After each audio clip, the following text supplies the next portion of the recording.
Hi, I'm Alex, a 34-year-old graphic designer from Austin, Texas.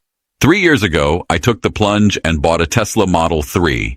I'd been eyeing electric cars for a while, partly because I'm a bit of a tech nerd, partly because gas prices were creeping up, and honestly, I just wanted to see what the hype was about. Now, after 36 months and about 40,000 miles, I've got some stories to tell. Buckle up, because here's my take on the pros, the cons, and where I think this electric ride is headed. The good stuff. Let's start with the pros, because there's a lot to love. First off, driving a Tesla feels like piloting a spaceship. The acceleration, insane. 0 to 60 in under 6 seconds, and it's silent. No roaring engine, just a smooth, futuristic whoosh. I still remember the first time I floored it on a highway on-ramp. My buddy in the passenger seat just stared at me, wide-eyed, like, what just happened? That instant torque is something gas cars can't touch. Then there's the savings. I haven't been to a gas station in 3 years. Charging at home costs me maybe $20, $30 a month, depending on how much I drive. Compare that to the $60, $80 I was dropping weekly on gas with my old car. Sure, my electric bill went up, but it's still way cheaper overall. And maintenance? Almost non-existent. No oil changes, no timing belts, no exhaust systems. I've replaced the tires once and topped off the windshield fluid. That's it. The car's basically a computer on wheels, and it runs like one. The tech is another huge win.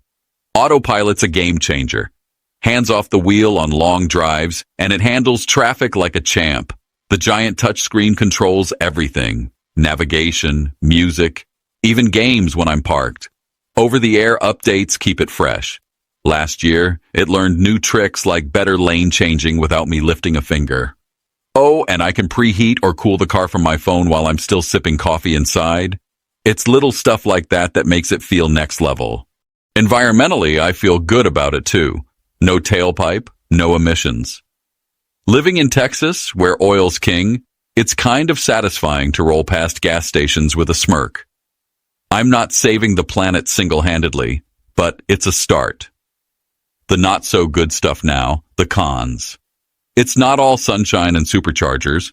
The upfront cost was a gut punch, $45,000 after tax credits, and that's the base model. I had to stretch my budget, and not everyone can swing that. Plus, the charging thing, it's a double-edged sword. At home, it's easy. I plug in overnight, and I'm good. But road trips, that's where it gets tricky. Tesla's supercharger network is solid. I've driven to Dallas, Houston, even New Orleans. But you've got to plan. A 30-minute stop every 200 miles or so isn't bad, but it's not as quick as 5 minutes at a gas pump. And if you're off the beaten path, good luck. I once got stuck hunting for a charger in rural Oklahoma, and let's just say range anxiety is real. Winter's another pain point.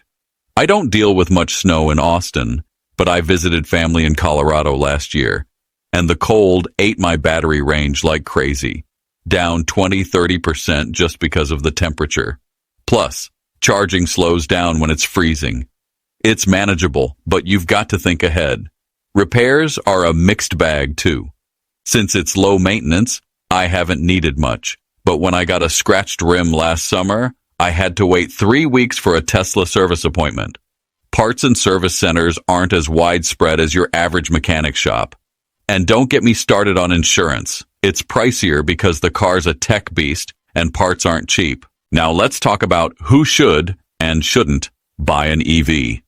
EVs make sense for some people.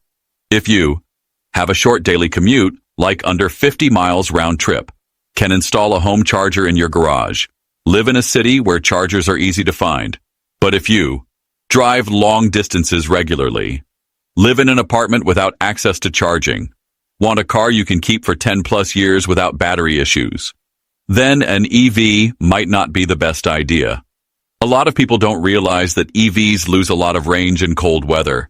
If you live somewhere like Minnesota or Chicago, expect to lose 20-40% of your range in the winter, and road tripping, you'll be stopping to charge way more often than you'd expect. The future of electric cars. So where's this all going? 3 years with my Teslas got me optimistic but realistic. Electric cars are the future. I'd bet on it.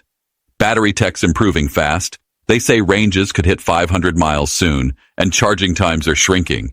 Tesla's pushing the envelope, but other companies like Rivian, Ford, and even GM are jumping in with solid options.